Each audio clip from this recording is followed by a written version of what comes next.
to share. Lately it's been on the news.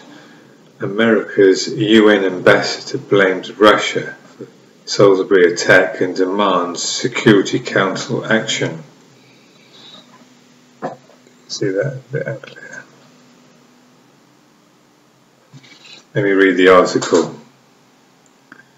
Nikki Haley, the US ambassador to the United Nations, has demanded the body's Security Council hold Russia to account in the Trump administration's strongest statement yet on the Salisbury attack.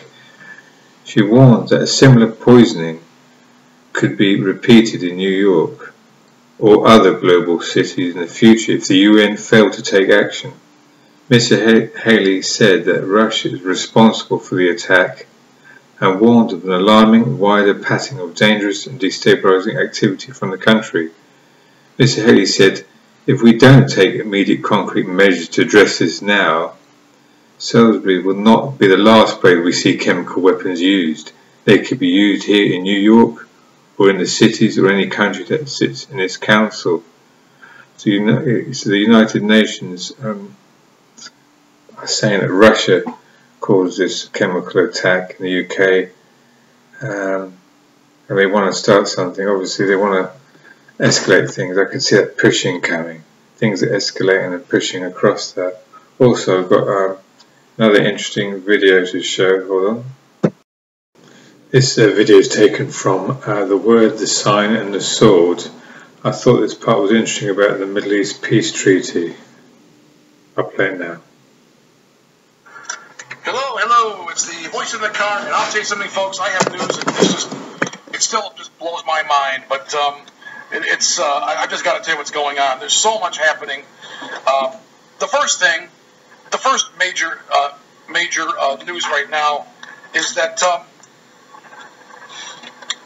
Jared Kushner, on the mission for Donald Trump, and another friend of Donald Trump's are in Jerusalem, I think they're in Jerusalem, but they're having a huge meeting between many countries, Arab countries as well as European countries, about preparing the way for this peace deal that they want to sign, this peace deal, and apparently the Palestinians are against it. But it sounds like the Arabs have been calling the Palestinians and telling them, look, you're going to do this. They're putting pressure on them to do it.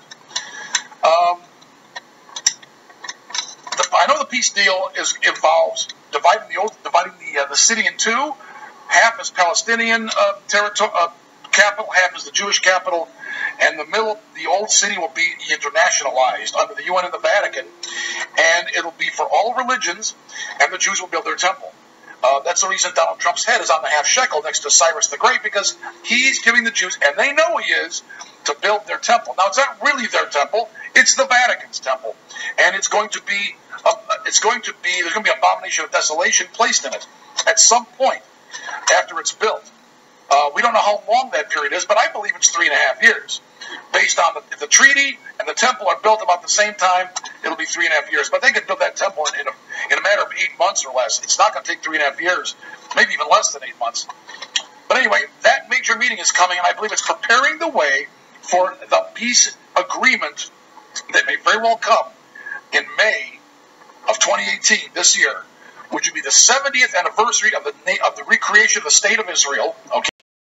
So there you have it. A lot of Bible prophecies are coming about very soon. So May, peace deal, splitting of the land, and we know that will occur. What happens if they split the land of Israel? What will happen to America? It's going to be split as well. So I hope you enjoyed this video, and if anyone out there hasn't come to the Lord yet, now's a good time to come to the Lord, because time is really running out. God bless everyone, and bye-bye.